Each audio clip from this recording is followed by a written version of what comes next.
Good morning. Welcome to the morning chat. Yeah.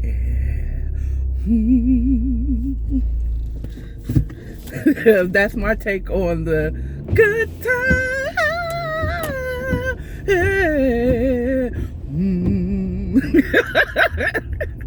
Good morning. Welcome to the morning chat, where I talk about whatever is on my mind this morning.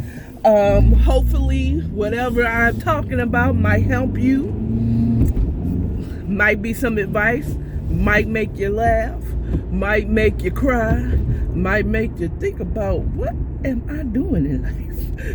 Okay, so I'm just a 50-year-old auntie that's here to tell you, look, this is what I'm thinking. This is what I've learned for in my 50 years, so there's some things that, be on my mind. I want to share with the world here on YouTube. So, let's get into it. I had so much that I thought about this morning. I actually got up on time. Well, I got up on the first alarm, which is at 5 a.m. I kind of like that when I do get up on that at that time, because that means I have a self-sabotaging chip thing about myself that I could be on time, and if I got up at 7, washed up, got dressed, gathered all my stuff, and got out by 7:30, the chances of me actually getting up at 7:30 is the chances of me actually getting up at 7:30 is actually slim and none. Oh, guess they ain't going to school today. Bus stop, no one was there. Ooh. Anyway,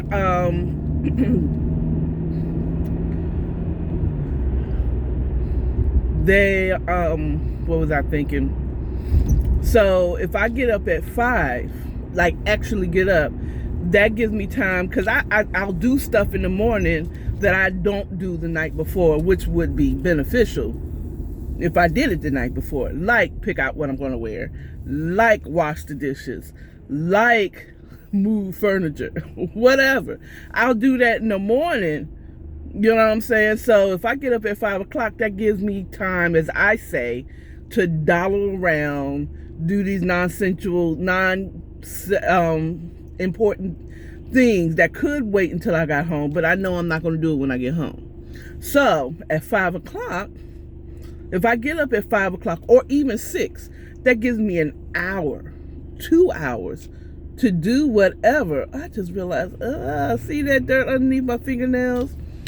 I found a treat underneath my car this morning.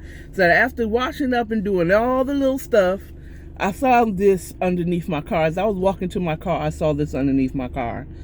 And this is a cover for the oil drain.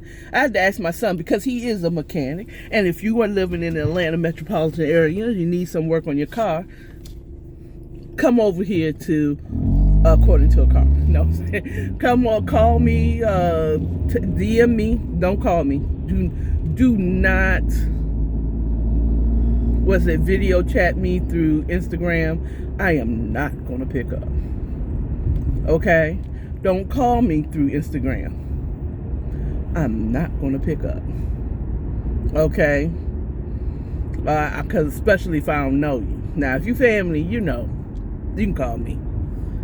You can call me. There's people who know they can call me. But I don't know you from Adam. You can't call me. You cannot call me. Don't call me. But leave a DM, said, hey, I live in Stone Mountain and I need an oil change, or I need a A, B, and C done. You know what I'm saying? and I'll get you in connection to my son. But you got to be for real, because if you playing games and I send my son over there to you to fix up on your vehicle, and you give him the runaround, you got problems with me. Okay? So don't be coming over here, call yourself, oh, I need some work. But in actuality, just using him to get to me for some reason, which I doubt that that's what you're doing, to be honest with you. So I have to get this dirt from underneath my nails. Yuck. And I'm so mad I don't have hand sanitizer in my bag. So I got all these leaves and stuff on me because I done sat up there, laid down on the ground to get this from up underneath my car. But anyway. And then the cool part about having a Jeep is Jeeps, or at least mines do. I don't know if any of the other Jeeps do, but mines have a plate underneath the undercarriage cover, I call it.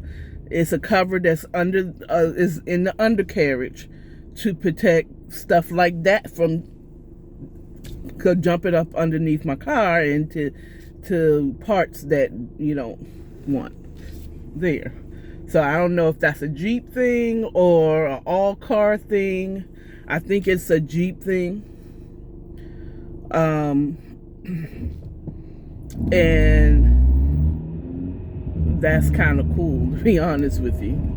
That is kind of cool because it protects your engine and everything. But at any rate, moving on. So I had a plethora of things that I was thinking about in this early morning since I got up early. I was thinking that I was thinking about the temptation to, like, the mouse is away. I mean, the cat is away, so the mouse would play. Basically, management is not. My manager is on leave, and she has someone there that is covering for her, basically a substitute teacher. Okay? And I ain't gonna lie, I'm tempted to like, she ain't there, so whatever. But one thing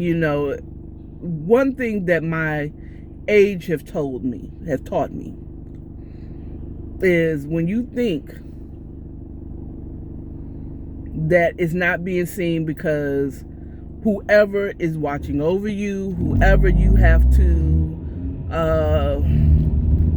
account to or whatever, and you think that you're cheating because they're not available or whatever, please believe, especially in the workplace, please believe there's somebody else watching you. Please believe that person has someone that's not the substitute teacher to confer with. Okay, I know there's a substitute teacher, and I know the kids is going to act up because it's not me. Okay? Usually, like, and using a substitute teacher type of situation, there's usually other teachers that they'll say, so how did the substitute do? You know what I'm saying? And how did my students treat the substitute teacher? You know what I'm saying? Because I know they're going to act up. But did they really act up? Did they really act out of character because I'm not there? you know, and it's not going to be the substitute teacher. Most of the times it's not the substitute teachers. Oh, you got horrible kids. No. It's usually not the substitute teacher. It's usually, again, another teacher, fellow teacher, that said, oh, your kids acted a whole behind while you were gone. Okay? It's usually the principal that had to step in or whatever. You know what I'm saying? So, as tempting as it is to stroll in there late whenever because one, I like the job that I work, my employer. I really like my employer. You know what I'm saying? Two, I am too damn old to be sitting up there getting laid off because then I done acted a whole goddamn fool because my manager is on leave. Okay? If you're gonna let me go, it's gonna be something major. Okay? If you're going to let me go, it's gonna be we can't afford to pay you anymore. You're gonna let me go because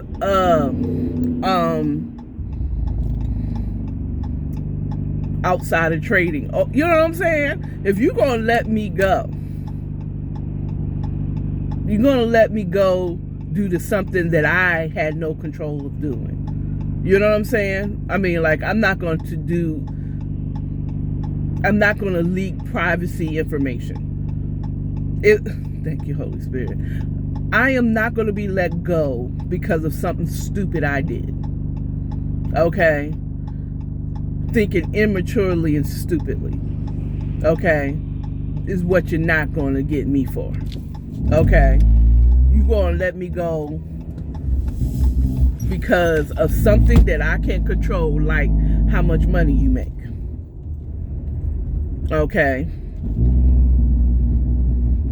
It's not going to be because I didn't show up at that job. I'm old enough to understand that if I get to the point where I don't care when I stroll into the job and I just come in whenever the hell I feel like coming in, it's time for me to leave. My time there is over. And me staying there is just delaying the inevitable. They're going to let me go. They're going to find a way to let me go. Okay? And you just don't want to say that you quit a job. You just want them to let you go. You know, and it could be strategic. Some people do it because it's strategic. They do it so that they can get unemployment, so that they can get a severance pay. Because if you leave, you're not going to get any severance pay. You're not going to get any benefits, you know, in between jobs. So that might be the reason why some people, if I get that, I know enough to know, okay, it's my time to go. I need to go. I no longer keep me busy. And I learned that from life. The last law firm job I had prior to this one, I was there for 10 years. I got tired of that job after about 4-5 years. I got a renewed, refreshed desire for my job about the 6th year. But by the time it got to year 8, I was done.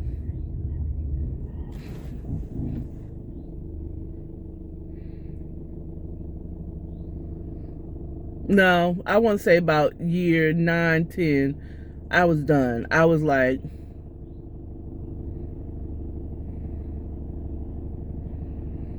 I was coming in whenever the hell I wanted to come in. I was doing whatever I wanted to do. I was in a position that I deemed a dead-end job, which it was.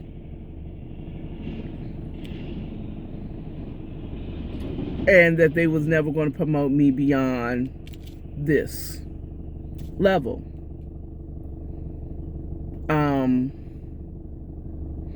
Because they kept giving stupid reasons like, oh, your grammar. But when I tested my grammar and I did classes for grammar, I was passing them with A's. You know, because they said, oh, your grammar is horrible. Yeah, it is if I'm rushing to write it. Okay. I do realize now, because I have been told in the past, after that job, oh, I get it. When I am rushing, which is true, and it takes me a long time to write things because I am searching for the right words to type. Because some would consider what I say, you know, because just learning from law firms, I mean, it could take, well, what do you mean by that? Oh, Lord Jesus, it's not that, you know. Sometimes my grammar is off, especially if I'm trying to type fast and hurry up. But I think anyone, no matter how good you are, I mean, if you're really good at your grammar, that you probably are very good under pressure, and you would, you know that. But me, I am horrible under pressure. I am not the best under pressure. Okay.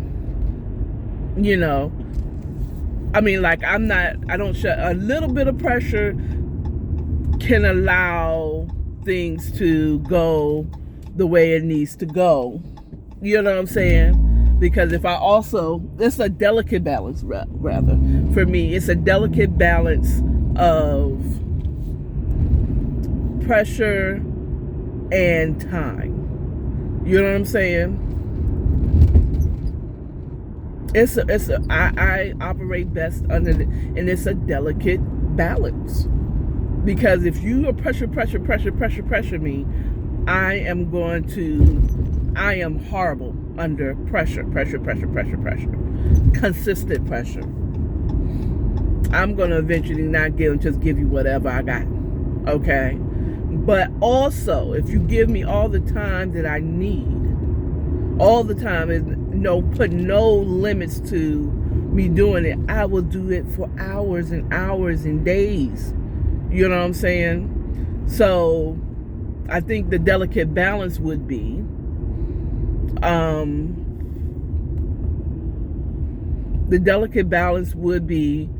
give me time,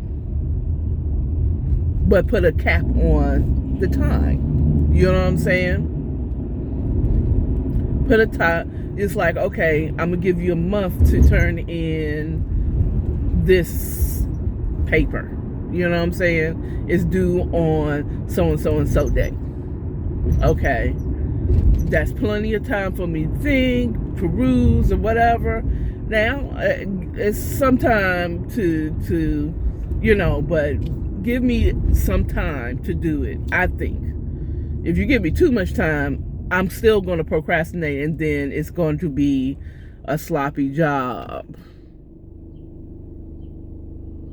Because I put myself in that pressure, but you can't say you put me under that pressure. I couldn't say you're pressuring me to do something really quick, and this is not a quick thing.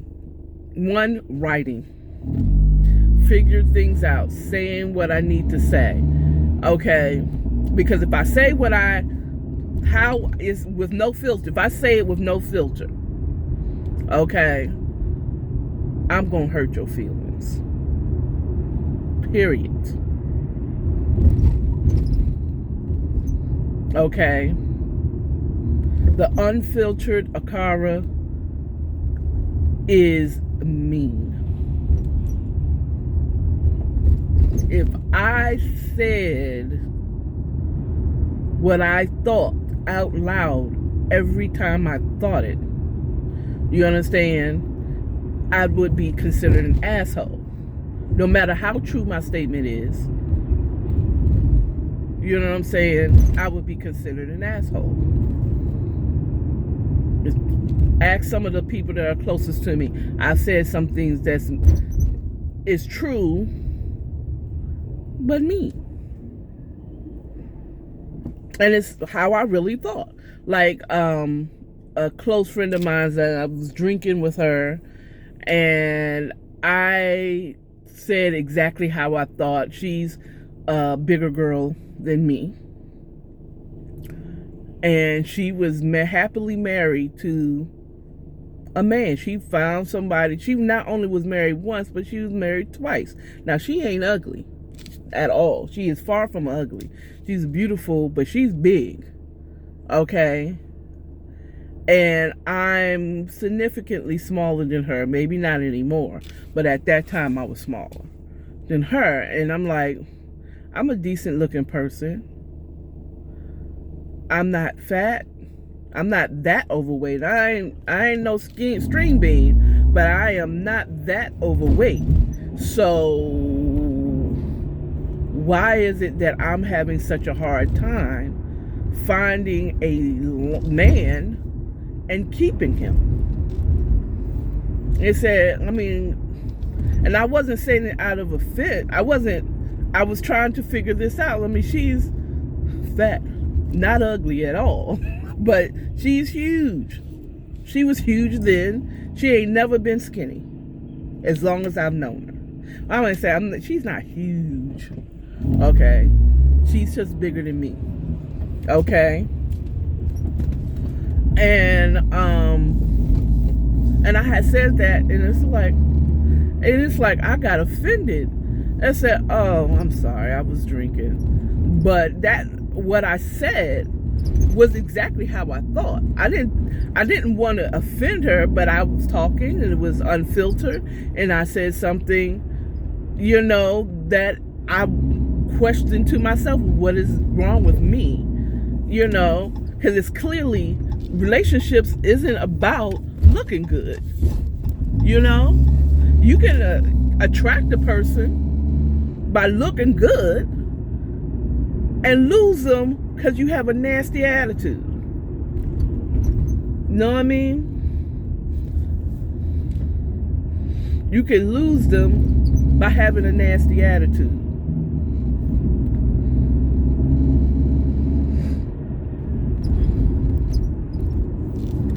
You feel me? And maybe I just had a nasty attitude. Maybe it was that judgmental that I filter when speaking to people, but it's all in my aura, the judgmentalness. Blame it on my Virgo moon. We're judgmental, but it's not malicious. But at any rate, that's all I got to talk to you. I've arrived at my destination. So y'all have a great Thursday. It's almost over for us 9-to-5ers. Monday through Fridayers. It's almost over. One more day. Then it's Friday. It's the weekend. Remember, love yourself. Love your neighbor. And stay authentic. Bye-bye.